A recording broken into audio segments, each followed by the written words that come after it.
This morning we're going to continue our study in Deuteronomy chapter 23. And we know Deuteronomy chapter 23, we're getting about 80% through Moses' second discourse. We know it began about chapter 4 and is going to run through about chapter 30 or so. And so we find that Moses is re-illustrating these things to the children of Israel. One of the things that we're going to find is, as we get more into this, is a whole lot of one-liners, if you will, one passage of Scripture about some do's and don'ts that he's reminding them that God expects of them. Their conduct was to be above the nations around about them, is what he was getting at. They were really, their overall mission was to show forth the glory of God of heaven to the nations around about them. Now, how are you going to do that if you're just like the nations around about you? Well, you can't. There's no distinction, is there? God wanted them to be distinct from those nations. And so we find these things a reminder, as I've said on numerous occasions, they're poised. This new generation is poised to go over and take the promised land. They are across the Jordan River from Jericho. And so the preparation is being made for them to go over. So as we look at this, we left off along about verse 17. So that's where we'll pick up there with verse 17. And so we find there's a reminder about what God expects in their character, okay? And it talks about whores, and it talks about a dog. And I thought this was real interesting, and I'll show you what's going to make this so interesting here in just a minute. Sacred prostitution is banned, and that's what he's getting at, okay? Daniel, would you read verses 17 and 18? There shall be no ritual harlot of the daughters of Israel, or a perverted one of the sons of Israel. You shall not bring the wages of a harlot or the price of a dog to the house of the Lord your God, or any vowed offering, for both of these are an abomination to the Lord your God.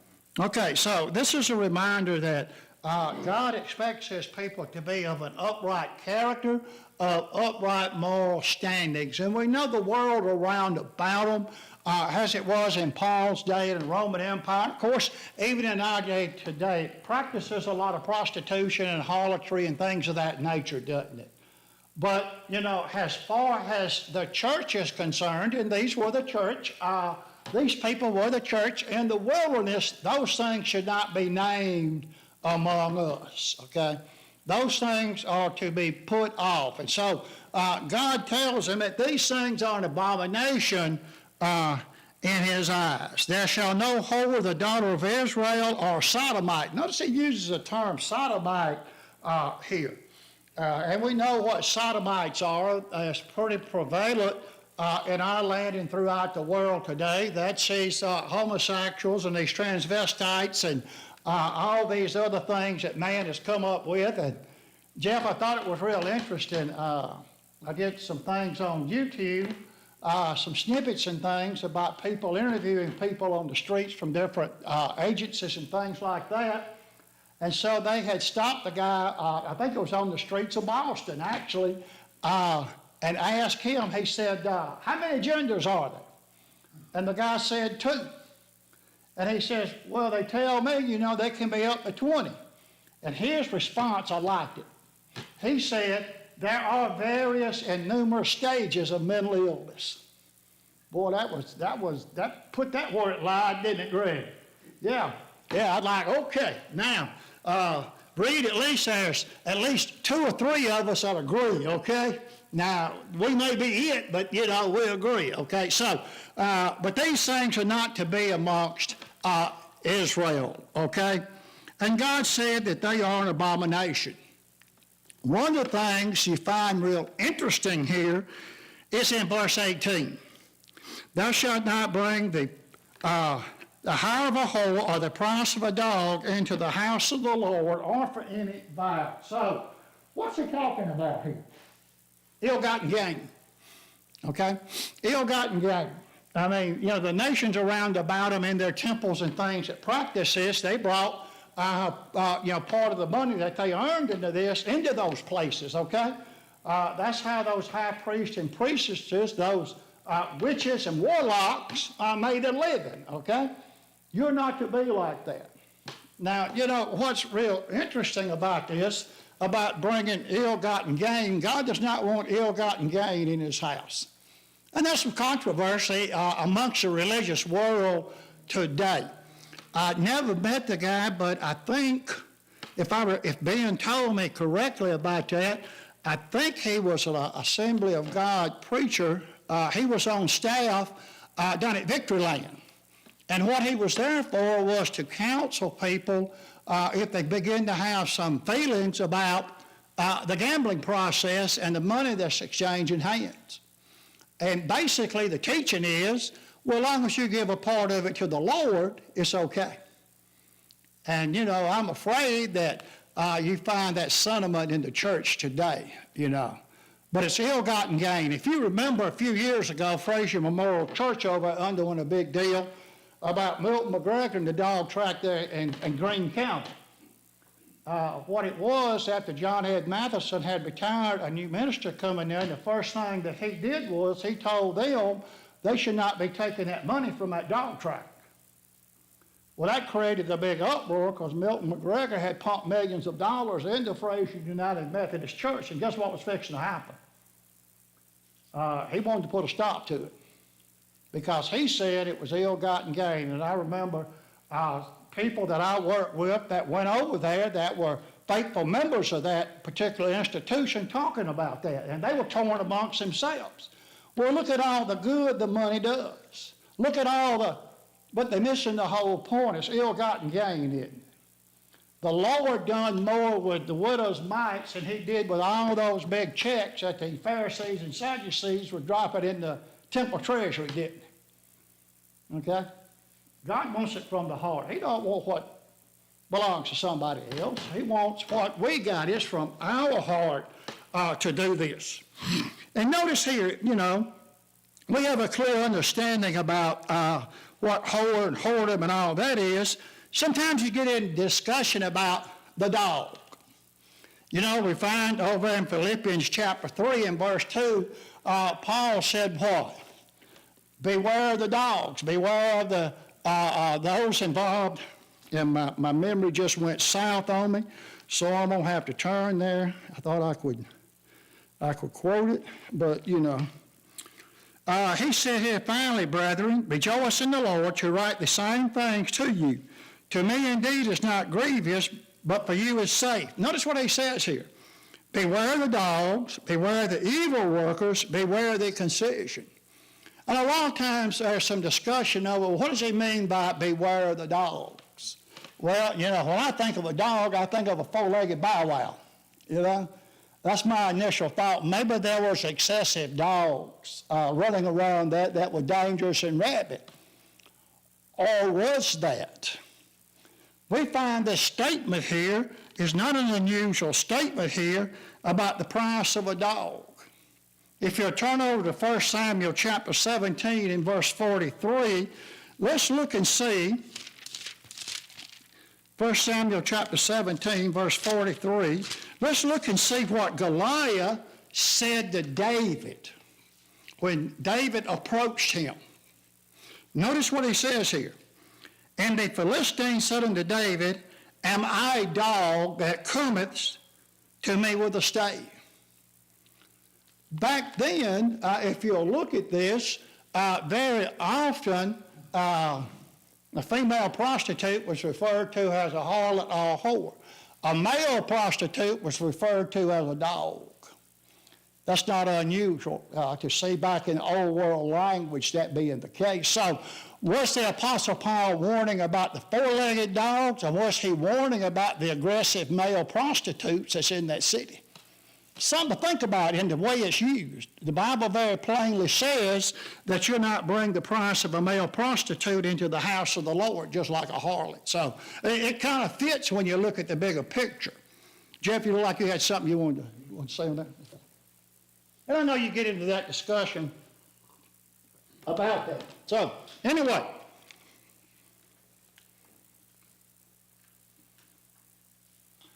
Ritual harlot, this refers to a female prostitute. The term perverted one refers to a male prostitute, both of which are common among the pagan religions of the Canaanites and others in the ancient world.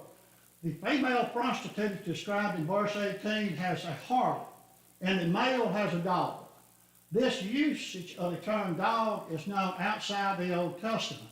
Goliath's question, young David, am I a dog, should probably be understood in the context. This is also true in 2 Kings chapter 8 and verse 13, and perhaps Paul's warning in Philippians chapter 3 and verse 2. So that's kind of an overview of what is going on there. And we know that later on, and I say later on, we find out throughout the history of Israel, such as this was problematic, wasn't it? You know? They just couldn't let a lot of that go. But anyway, that's another story for later on. The work of the Lord does not need money from immoral, ill-gotten gain. Okay, so you can use all kind of excuses you want. I have a friend, of course, he's of a denominational church, and they like to go on over to Tunica, Mississippi and play it on the riverboats and stuff. And he told me he'd come in one Monday morning after a weekend over and said, you know, he said, I got to look and it's amazing how many church buses are over there. So, you know, it's not uncommon because of that thought of if you give some to the Lord, Greg, it must be okay. That's not Bible, that's worldlinism, okay? That's finding an excuse to do what you want to do, okay? Interest rates, how about that? I guess we'll talk about the economy now, Reed. Interesting subject. But anyway, interest rates, verses 19 and 20, Reed.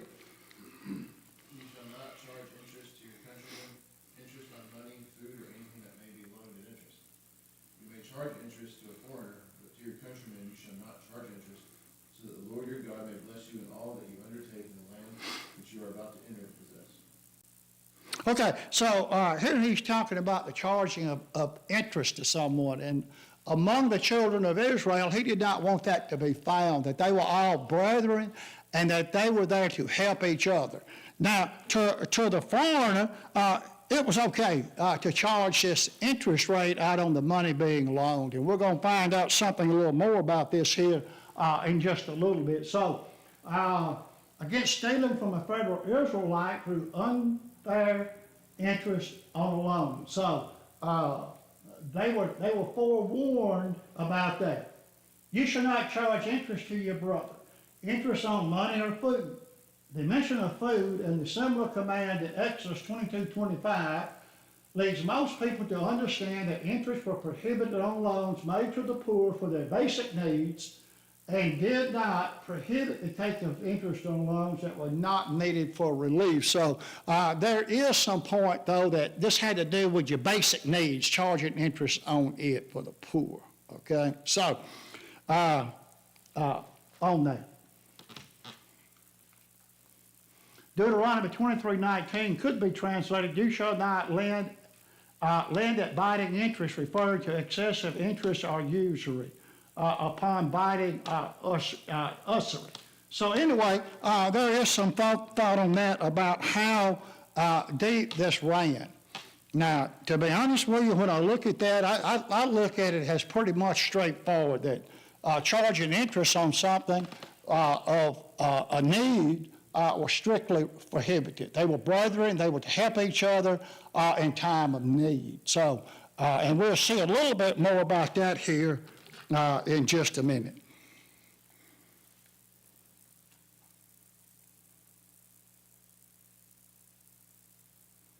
No. 21 through 23, Jeff. If you make a vow to the Lord your God, you shall not delay fulfilling it, for the Lord your God will surely require it of you, and you will be guilty of sin. But if you refrain from doubting, and you will not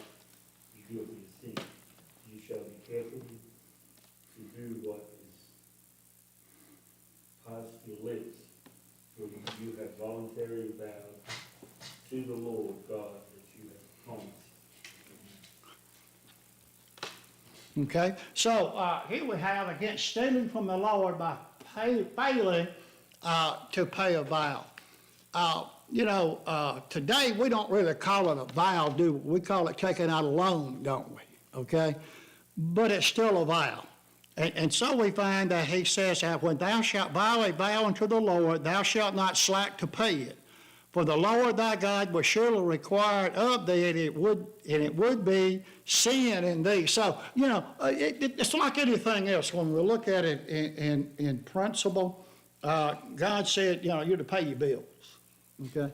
You're to pay your loans, you're to pay your bills, okay? You went out and you made an obligation, you made a vow, you signed a contract or whatever, and you're obligated to pay that. I remember a young guy in Bible study, Jeff sitting, I think it was a couple of rows behind you, this conversation came up about owe no man anything. And his question was to Herbert, well, I've got a note at the bank, so I owe them people money. Well, the note's on 30-day revolve, and as long as you pay it, you don't owe it till another 30 days, right? And so you're obligated to that revolving 30 or 45 days or whatever that note is. So this is what he's talking about here. You have to pay your bills. That which is gone out, thy lips thou shalt keep and perform. And I can remember, I don't know, but a couple of times Daddy ever got a receipt for anything on the farm. I remember us going different places and trading cows and bulls and farm implements and stuff like that. All I ever seen them do was a handshake. Now, of course, that's changed.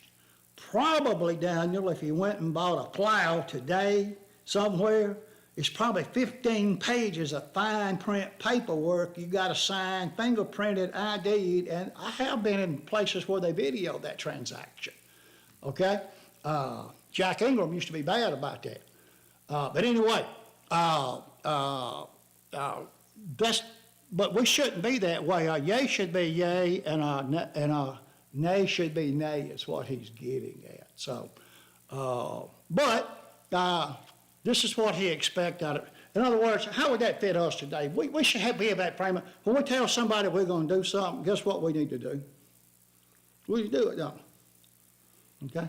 What that shows is integrity, and this is what he's getting at here in all this, the integrity of the children of Israel. If they don't have any integrity, how are they going to show forth the glory of God to the nations around about them?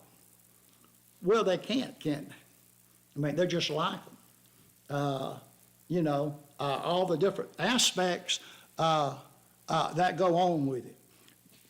But if thou shalt forbear a vow, it shall be no sin in thee. So keep your promises. Okay, another way of saying that.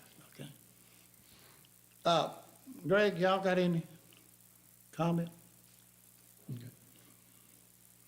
Can you see how the principles carry over today? This is physical, but the spiritual aspect of it still carries over, doesn't it? And so really, the principle hasn't changed any.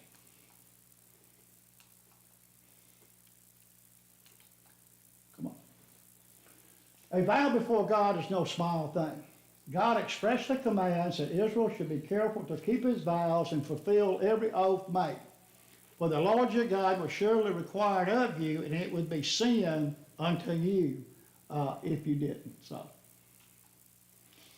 some ask if a vow or oaths are permitted for Christians today. I want you to stop and think about that for just a minute. We hear a lot about vows and oaths. Where most commonly do we hear us making a vow? Weddings.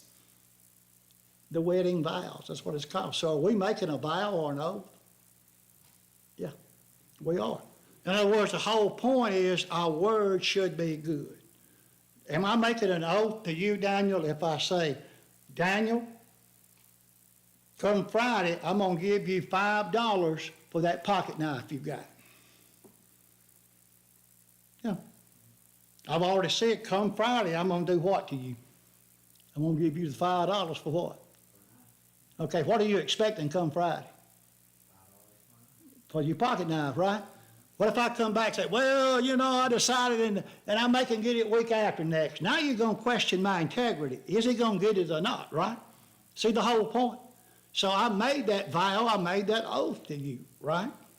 And that's what I should carry out. I'm just using that as, maybe not too good an example, it's one that I can think of right off. So we do vows and oaths every day, don't we? Okay? With things, okay?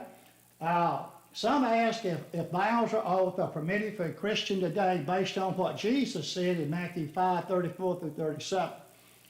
But I say unto you, do not swear at all. Now, this is where you get into an area of swearing. You know, people do that.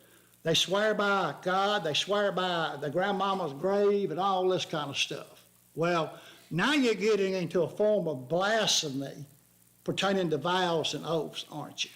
Okay? So, do not swear at all, neither by heaven, for it's God's throne, nor by the earth, which his footstool, nor Jerusalem, for it's the city of the great king. Nor shall you swear by your head, because you cannot make one hair white or black. But let your yea be yes, and your no, no. For whatever is more than these is from the evil one, and James expresses in James 5:12 an additional thought. So usually when you get into this, you're trying to deny something that's happened or something you don't want to be involved in, or some sense of maybe guilt, don't you? And you see this quite regular in the judicial system, don't you? You know, a police officer go to arrest somebody, and the first thing they go to do is swear it up and down they didn't have nothing to do with it, right? Okay? And then they get in the interrogation room, and they still got, you know, they're saying more that's needed. If you didn't have anything to do with it, all you had to do is say, I promise you I didn't have anything to do with it. And let that be it, right? The more verbiage that comes out a lot of times, the worse the situation gets, okay? An example maybe of that is, think about Jerry Williams and I worked together, and I knew he was working for the Birmingham Police Department. I think he's retired now, but anyway, he was a detective. And one night we was watching, Peggy and I was watching one of those 48 hours or something like that. Anyway, the episode was filmed in Birmingham, okay? And lo and behold, guess who the detective was on the case they were filming? Jerry Williams. I know that rascal right there. What are he doing on TV, you know? Anyway, so they had a homicide up there, and they had picked this guy up. And they had him in there talking to him. He was swearing up and down. He had nothing to do with it and swearing this. And he said, I swear to you, I ain't been nowhere. I ain't gone nowhere. I ain't seen nobody. I don't know nobody. I ain't been nowhere. You know, the whole gamut, right? Greg, you've heard all that. Okay, the whole gamut. Well, when some of the forensic evidence come back, they arrested him for murder. So see, all that swearing didn't do any good, did it? All he had to do was say, well, yeah, I done it, or no, I didn't, and shut up. But anyway, and maybe that's not a good picture, but it's one I thought of. In the context of the rest of the scriptures, we see that Jesus was not forbidding oaths, rather telling his people the integrity of their words should make the oath. If I make a promise to you, or you make a promise to me, what should you keep? That promise, right? That promise. Integrity of words should make an oath unnecessary. Jesus answered unto oath in court, Matthew 26:63-64, and God himself swore oaths, Luke 1:7, Acts 2, Hebrews 3:6 and 17. But if you abstain from vowing, it shall not be sin to you. God never requires vows. Many times, maybe it's just not better to make a vow, okay? And when you think of that, let's go back to the wedding scenario. Just about every wedding I've been to, usually the minister stands up and what does he say? We're gathered before God to make this vow ceremony or whatever, right? Okay? So, I think the whole thing, if you look at the big picture, involves what? Integrity. Integrity of your words, okay? Is what it involves. That which is gone from your lips you shall keep and perform. This shows how important it is to keep a vow once it's made. as it says in Ecclesiastes 5:4-5, when you make a vow to God, do not delay to pay it, for he has no pleasure in fools. Pay what you have vowed, better not to have vowed than to vow and not pay. You know, it all comes back here again to the words coming out of your mouth. Don't make promises you can't keep, Daniel. Right? I mean, when you look at it. Do we do vows and oaths and business transactions every day? Yeah, when I sign that contract, what am I doing? Notice what they call it, a promissory note. Well, what did I promise to do? Is that a vow? Or no? Yeah. To pay you. Yeah. So a lot of this boils down to integrity. Just remember that. It's the integrity of the person. And because of so much crooked doings, you find that integrity a lot of times only exists on a piece of paper, Jim. That's why you have all these multiple forms and all these multiple documents and all these types of things and just on and on and on and on and on. Go down there and buy a new car and you see it takes 30 minutes to hang yourself and all day to fill out the paperwork. It's crazy, you know? And everything. So, any comments on that? That's just some thoughts on that.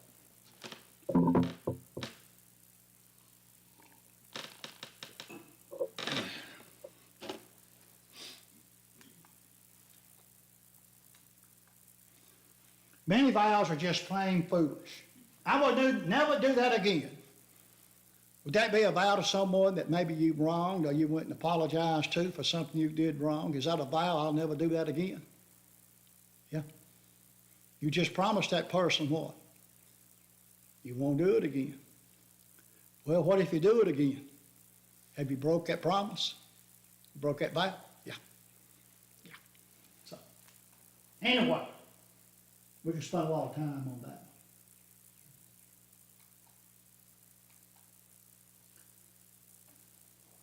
Verses 24 and 25, against stealing from a traveler by refusing the right to glean a grain field. Greg, you got that?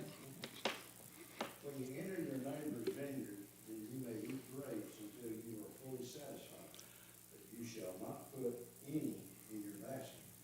When you enter your neighbor's standing grain, then you may pluck the heads with your hand, but you shall not yield a sickle in your neighbor's standing grain.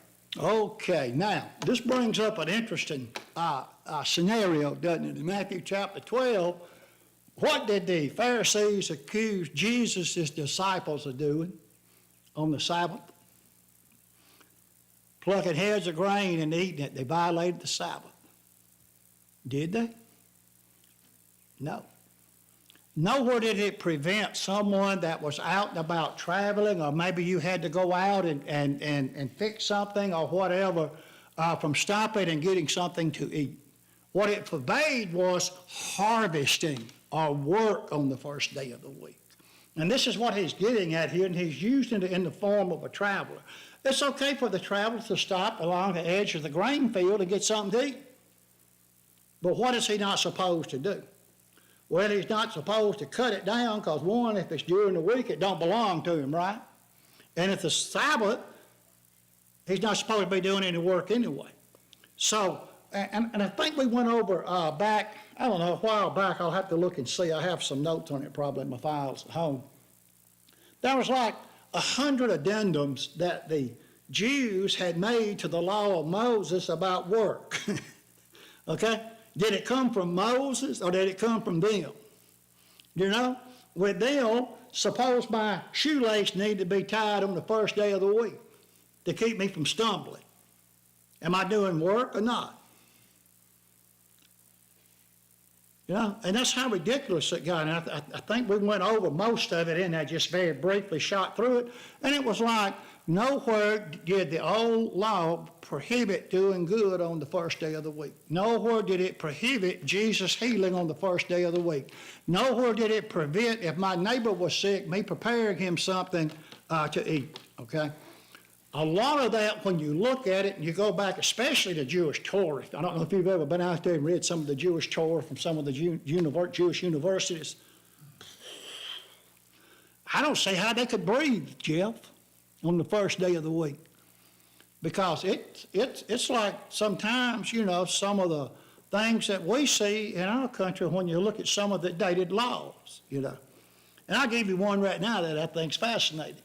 Here in the state of Alabama, it's still on the books, that if a woman is driving a vehicle, a man is supposed to be in front of her with a lantern waving it. Look it up. Greg, how many tickets you write on that? Bunch of them. But anyway, you know, things like that. I mean, you say, well, what? Maybe at the time it was needed. I don't know. You know, who come up with all this stuff? And you find other things that's in there too, okay, that shouldn't be. But no, nothing wrong with them stopping, husking the corn, husking the grain, and getting something to eat. Now, if they had laid the sickle to it and began to process it for harvest, for work, now there's a problem, okay? There was regulations on that, so. You know, a lot of this is, when you go back and look at it, it's real interesting at how some of this carried out. But no, the law never forbid doing good, okay? It did regulate things to separate them from the world around about them, but, you know, there are things they could do, and a lot of that was their doing, right? Well, I still say that in this particular sense, you know, it was okay for poor people and people that was hungry. We're gonna get to that. To glean, you know, around the edge. We're told not to everything. But when you start collecting it in baskets and you start cutting it with sickles, you're going past what you're just going to use for yourself right there. There you go. There you go. Very good. Very good. And I think we're going to see that. I don't know if it's in the next chapter or not, but it talks about when they glean their fields around the edges there to leave standing fruit and grain for what? The poor. Okay? The poor could go there and pick and glean. That was around the edge of the fields, you see. So God made provision for them, didn't he? So, but now when you go taking a sickle to your neighbors or whatever, even your field on the seventh day, now you're gathering into a basket, right? Yes, very good, yeah. So, any comments on this chapter? Kind of a interesting chapter, but kind of some strong stuff in there too, isn't it? And we're going to run into that again with some things too that Moses is going to tell them. And what you have to remember about this is, what was God trying to do with these ordinances and regulations? He was trying to present himself a people through which Christ would come that were pure in nature. That's what he was trying to do. That's what this is all about. You know, you have to stop and think about it. Probably the greatest modern medicine they had was wine and olive oil, wasn't it? And it probably didn't extend too much beyond that, did it? So you had to regulate things quite stringently, if you will. You just didn't have all this. You know, today we get sick or something like that happens to us, and we don't get better in a few days. You know, we go down to the doctor's office, we get a shot. Sometimes in a few hours, we what? We're ready to rock and roll. Well, they didn't have that luxury, did they? Once infectious disease got into camp, guess what? It's hard to stop. You know? So, anyway.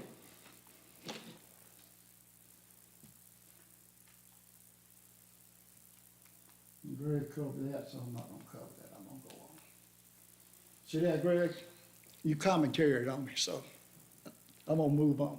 Sorry I stole your thunder. Huh? Sorry I stole your thunder. No, you go ahead on. I appreciate the comments. I like comments, man. Hey, this is a Bible study. You brethren got anything to say it. I guess probably somebody tell me, well, you know, you don't need to talk, I already know it all. I get scared of you, Reed. You got cards, you ain't showing. You up to something, okay? I don't know what, but you are. I feel like I'm finna get fleeced, right? Okay.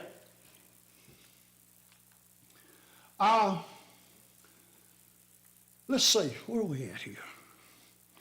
Deuteronomy chapter 24. It's going to open, has another interesting chapter in the Bible. Deuteronomy chapter 24. So what is this discussion going to look like? Well, it's going to talk about divorces. We're going to get back into making pledges and things, Daniel. Men stealers. Boy, that's a subject that's so misunderstood biblically, isn't it? Nowhere did God ever authorize kidnapping, men stealing, selling someone into slavery. That's taboo. Matter of fact, we're going to see here again him tell them, it's a death penalty you do that kind of stuff. Okay? Now, indentured servitude and stuff like that, or let's say Jeff has got some work and I need to work and I need to obtain something and maybe he's going to pay me with beans and hay. If I go up there and we agree to that, then I've indentured myself to Jeff, and Jeff's indentured himself to me, because when I get through with the task, I'm supposed to get what? My beans and hay, right? Nothing wrong with that, okay? That went on a lot. I can remember years ago, Daddy, we would crush cow feed, and then some of the neighbors would want some of the cow feed, and we would get tomatoes and watermelons and things like that. I remember trading that out like that, you know. So it's not unusual. It's called a barter process, isn't it? For the lack of, for the term. Leprosy. Hire a servant forgiven. Justice and charity. He's going to start this chapter off about the law of divorce in ancient Israel. Now, this is real interesting. I don't know how much of this you've ever studied on your own, but you're going to run into it in the church where there are people that like to go back to Deuteronomy 24 and try to justify or unjustify what they're doing in divorce and remarrying. I run into it on a couple occasions. Therein lies part of a dilemma. Some of the principles still apply today and carried over. So if I'm going to go back there and take this and justify or unjustify what I'm doing, how come I can't go back and add my instruments of music? Okay? How come I can't go back and have multiple wives? Well, it's in the Bible, So be careful what you bind on yourself and what you unbind is the whole point. Now, like I say, there are some principles and things here that are laid down, and some of the thought here, when it gets into some of this uncleanness, it's kind of unclear where that's leading, okay? Because we know that if a man or woman is taken in open adultery, what did they do to them back then? So you get into this question about what's it really talking about this uncleanliness, okay? Okay, so anyway, Deuteronomy chapter 24, verse 1, Daniel. Yeah, verse 1. Deuteronomy 24. When a man takes a wife and marries her, it happens that she finds no pleasure in his eyes because he has found some uncleanness in her.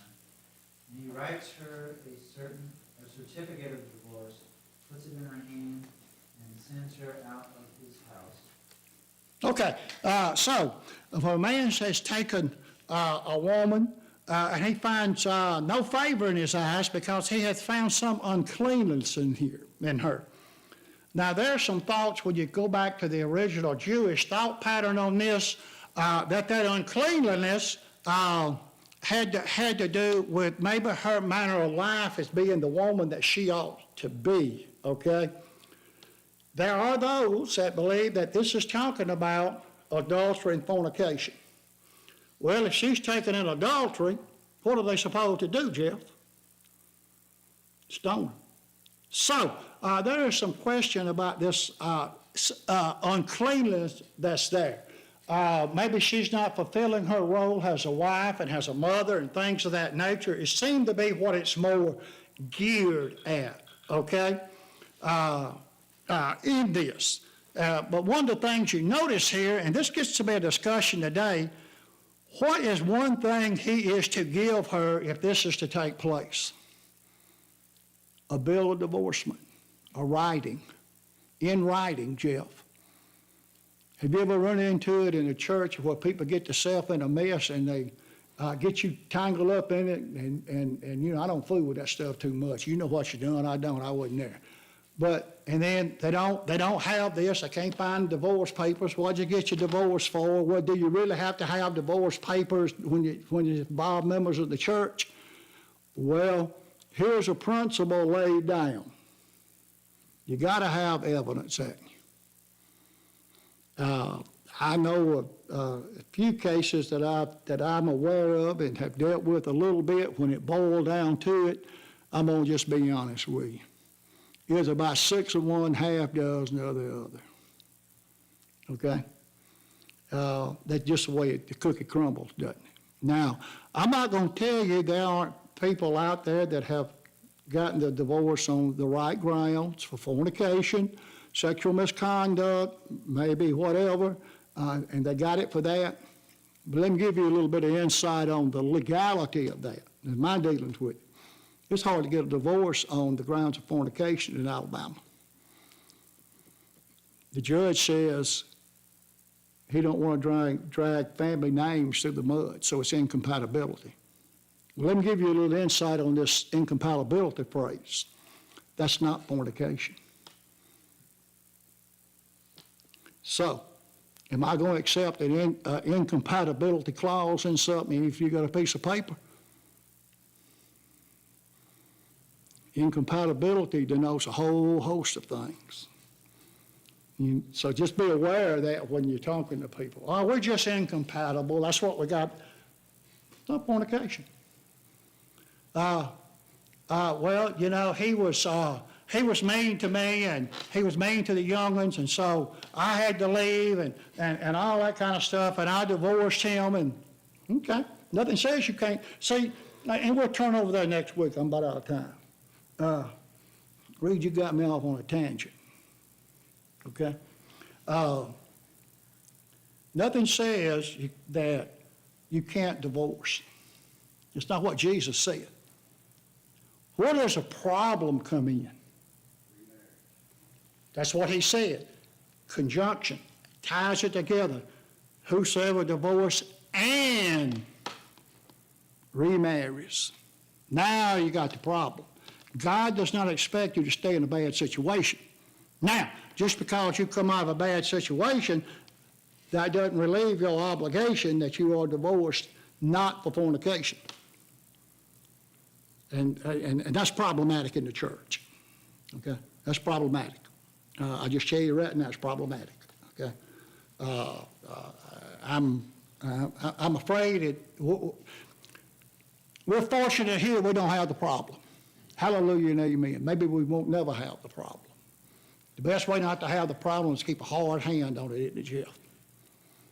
You know? But anyway, it gets back to this. Moses did instruct them to give her a bill of divorcement. You got to give her something in writing. You can't just send her out, okay? And I'm going to have to ring the buzzer. Greg, I'm going to have to stop. So we'll pick up right there. We'll turn over to Matthew chapter. We'll look at what Jesus said as we go through this, and then we'll go to 1 Corinthians chapter 7 and see how this applies today and all like this. Like I say, this is a big subject, and it can be a hot potato subject in the church, okay? There's actually 7 different versions of divorce that's taught in the church. It's real interesting. I've got who wrote the book? Anyway, he outlined all of them and said this, blah, blah, blah, and he, you know, and it's like, it don't wash, Greg. So anyway,